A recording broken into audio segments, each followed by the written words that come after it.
বিসমিল্লাহির রহমানির রহিম। আমাদের বাংলাদেশের স্পিকার মেজর হাফিজ সাহেব বলেছেন যে সুনামগঞ্জে এত বজ্রপাত হয়, আগে জানলে আমি বিয়ে করতাম না। দেখুন আপনারা উনি সংসদে কি বলছেন। সুনামগঞ্জে এত বজ্রপাত হয় জানলে তো বিয়ে করতাম না ওখানে। আমি বলতে চাই যে উম, ভেবেছিলাম যে দীর্ঘদিন বিএনপি সরকার ক্ষমতার বাইরে ছিল, একটুটা পরিবর্তন হবে, কিন্তু দেখছি যেই লাউ সেই কদু, কোনো পরিবর্তন হয় নাই। সুনাম আমি একজন সুনামগঞ্জের নাগরিক। I am proud to be Sunamganji. I am proud I am from Sunamganj.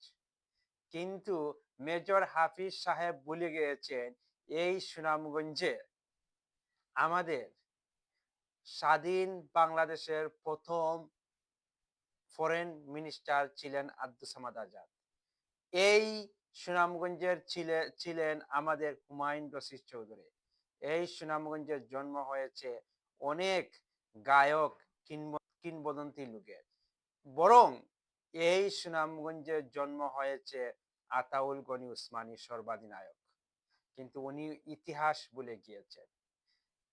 উনাকে তীব্র নিন্দা জানাই যে এইসব মন্তব্য করার কারণে।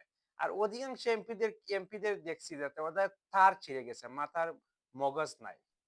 কিভাবে তারা দেশকে পরিচালনা করছে। কয়েকদিন আগে দেখছি যে শিক্ষামন্ত্রীকে নিয়ে কিছু স্কুলের স্টুডেন্টরা যেভাবে টোল বানাচ্ছে। আমি জানি না যে বিএনপি সরকার কতদিন লাস্টিং করতে পারবে। এইসব পাগল ছাগল এমপিদেরকে মুখ সামলান তারেক সাহেব, নয়তো বাংলাদেশের মানুষ অচিরেই বিএনপিকে জবাব দিতে বাধ্য হবে। সবাইকে ধন্যবাদ। আমার ভিডিওটি ভালো লাগলে দয়া করে বেশি বেশি করে শেয়ার করে দিবেন। আসসালামু আলাইকুম।